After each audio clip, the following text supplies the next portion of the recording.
আসসালামু আলাইকুম। এখন দেখবেন সংবাদ শিরোনাম।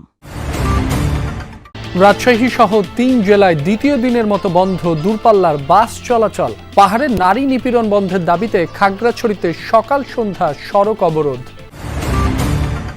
সুন্দরবন দাপিয়ে বেড়াচ্ছে অন্তত ২০টি দস্যু দল, নিজেরাই তৈরি করছে অস্ত্র ও গুলি। অর্থনৈতিক দৈন্যদশার কারণে তৎপরতা বেড়েছে দাবি কোস্টগার্ডের। বরিশালে ক্যান্সার আক্রান্তদের জন্য নেই আধুনিক চিকিৎসা, ঢাকায় ভরসা রোগীদের। খরচ বেশি হওয়ায় নিঃস্ব অধিকাংশ পরিবার। আসসালামু আলাইকুম। এতক্ষণ দেখছিলেন সংবাদ শিরোনাম, এখন দেখবেন বিস্তারিত।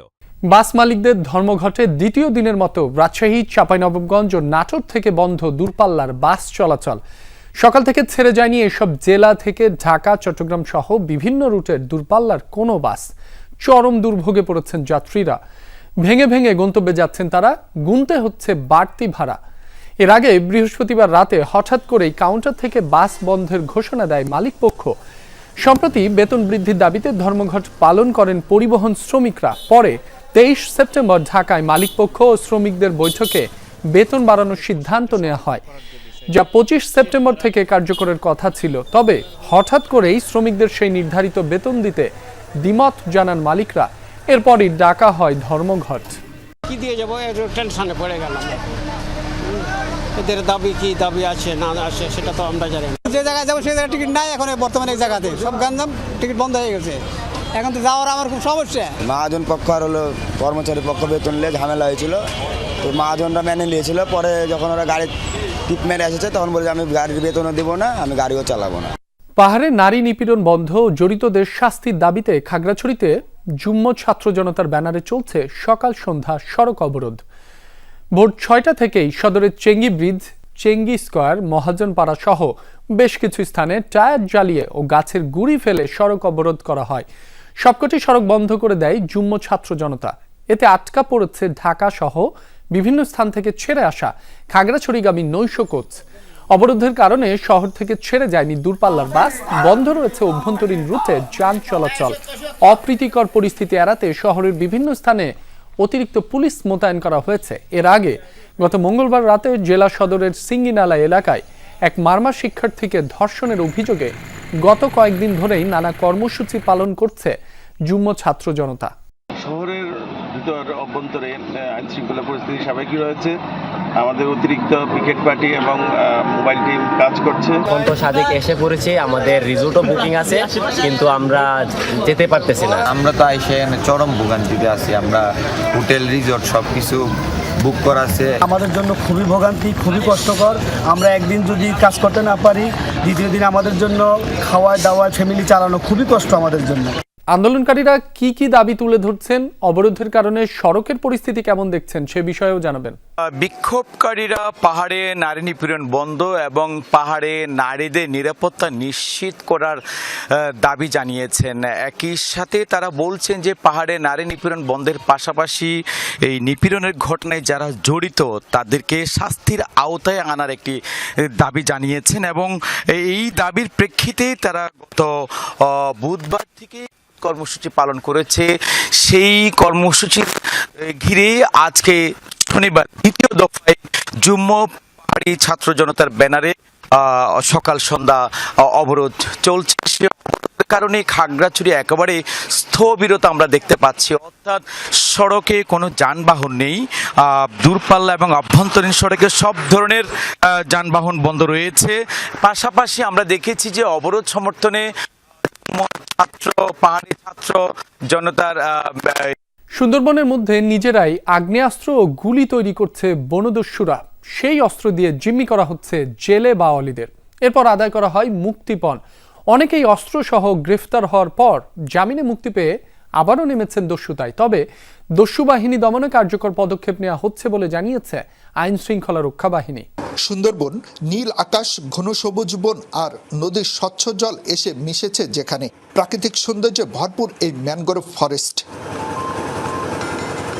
বনের সৌন্দর্যে বিমোহিত হলে মুদ্রার উল্টোপিঠ গায়ে কাটা দেওয়ার মতন। বর্তমানে বৃষ্টির মতো দস্যুদল পুরো সুন্দরবন দাপিয়ে বেড়াচ্ছে। সশস্ত্র এসব দস্যুদের আতঙ্কে সবসময় তটস্থ থাকতে হয় জেলে মওয়ালদের। কিন্তু দস্যুদের হাতে এই অস্ত্র আসলো কিভাবে? গত 12 সেপ্টেম্বর কোস্টগার্ডের হাতে দস্যু রাঙ্গা বাহিনীর 2 সদস্য আটক হয়। তাদের হাতে থাকা স্মার্টফোনে মিলে অস্ত্র পরিচালনার প্রশিক্ষণের ভিডিও। আগ্নেয়াস্ত্রের পাশাপাশি সেসব তৈরির সরঞ্জামও উদ্ধার হয় আটককৃতদের কাছ থেকে। কোস্টগার্ডের কর্মকর্তারা জানালেন, বনের গভীরে নিজেরাই অস্ত্র ও গুলি তৈরি করে বনদস্যুরা। যে সকল অস্ত্র উদ্ধার করেছি আগ্নেয়াস্ত্র, তার মধ্যে আমরা মোস্টলি দেখেছি এগুলো মানে সেলফ মেড, এবং আপনাকে আমি বলেছি যে তাদের আগ্নেয়াস্ত্র তৈরির সরঞ্জামও কিন্তু আমরা তাদের কাছ থেকে উদ্ধার করেছি। সো আমাদের যেটা ডিরেকশন সেটা হচ্ছে তারা নিজস্ব অস্ত্র নিজেরা তৈরি করে এবং তাদের কাছে সেই মেকানিজম আছে, সেই ধরনের ইকুইপমেন্ট আছে। 2018 সালের নভেম্বরে সুন্দরবনকে দস্যুমুক্ত ঘোষণা করা হয়। তবে গণ অভ্যুত্থানের পর আবারও সক্রিয় হয়েছে কয়েকটি বাহিনী। অর্থনৈতিক দৈন্যদশা এবং আইন শৃঙ্খলার অবনতির কারণে আবারও দস্যুরা তৎপর হয়েছে বলে দাবি কোস্টগার্ড কর্মকর্তার। 5 আগস্ট পরবর্তী যেটা দেখা গিয়েছে যে আপনাদের এখানে আইন শৃঙ্খলার কিছুটা অবনতির কারণে পুরনো কিছু দস্যু নতুন করে আবার এই ধরনের কার্যক্রমে ফেরত আসছে, এবং হচ্ছে যেটা আপনাকে প্রথমে বললাম যে অর্থনৈতিক যে দৈন্যদশা, এইটা একটা দায়ী হতে পারে। বর্তমানে সুন্দরবনকে দস্যুমুক্ত করতে অভিযান পরিচালনা করছে কোস্টগার্ড। গত 1 বছরে 26টি অভিযানে আটক হয়েছে 44 দস্যু। উদ্ধার করা হয়েছে বিপুল পরিমাণ অস্ত্র, গুলি এবং আগ্নেয়াস্ত্র তৈরির সরঞ্জাম। দস্যুদের কেউ স্বাভাবিক জীবনে ফিরতে চাইলে সব ধরনের সহায়তার আশ্বাস দিলেন এই কর্মকর্তা। যারা এই ধরনের কার্যক্রমে লিপ্ত হবে তাদেরকে আমরা গভীরভাবে পর্যবেক্ষণ করছি এবং তার বর্তমান কোণঠাসা অবস্থায় আছে। এই দস্যুরা যদি সাধারণ জীবনে ফিরতে চায় তাহলে কোস্টগার্ড তাদের প্রথম বন্ধু হিসেবে কাজ করবে এবং তাদেরকে স্বাভাবিক জীবনে ফিরে যাওয়ার জন্য যতটুকু সম্ভব যা কিছু করার, আইনি বিষয়ে বলেন, তারপর অর্থনৈতিক বিষয়ে বলেন, চাকরির বিষয়ে বলেন, আমরা সর্বাত্মক সহযোগিতা করব। বাস মালিকদের ধর্মঘটে দ্বিতীয় দিনের মতো রাজশাহী, চাঁপাইনবাবগঞ্জ ও নাটোর থেকে বন্ধ রয়েছে দূরপাল্লার বাস চলাচল। একটু আগে আমি খোঁজ নিয়েছি, রাজশাহীর যারা বাস মালিক রয়েছে তারা শ্রমিকদের সাথে বসেছে এবং সেখানে আলোচনা চলছে এমনটি জানতে পেরেছি, এবং ঢাকাতেও কিন্তু আলোচনা চলছে। এখন পর্যন্ত ফলপ্রসূ কোনো সমাধান কিন্তু হয়নি। সে কারণে সকাল থেকে আমি যেমনটি দেখছি, রাজশাহীর যে শিরোইল ঢাকা বাস স্ট্যান্ড রয়েছে, এই শিরোইল ঢাকা বাস স্ট্যান্ডে সকাল থেকেই যে ঢাকাগামী যে বাসগুলো রয়েছে, শ্রমিকদের বেতন বৃদ্ধির ইস্যুকে কেন্দ্র করে সেগুলো বন্ধ রয়েছে। চাঁপাইনবাবগঞ্জ, রাজশাহী এবং নাটোর থেকে যে ঢাকাগামী যে বাসগুলো রয়েছে সেগুলো, এবং পূর্ব ঘোষণা ছাড়াই টানা 2 দিন কিন্তু বাস বন্ধ থাকায় ব্যাপক ভোগান্তিতে পড়েছে মানুষ। শুধুমাত্র একতার যে ট্রান্সপোর্ট, সেই বাসটি বাদে এই শিরোইল বাস স্ট্যান্ডে আমি যতটুকু দেখছি যে এভারগ্রিন, হানিফ এন্টারপ্রাইজ, দেশ ট্রাভেলস, গ্রামীণ এবং ন্যাশনাল ট্রাভেলস, শ্যামলী থেকে শুরু করে ঢাকায় যে ঢাকার কোচগুলো রয়েছে, সেই কোচগুলো সবই বন্ধ থাকায় মানুষজন ব্যাপক ভোগান্তিতে পড়েছে।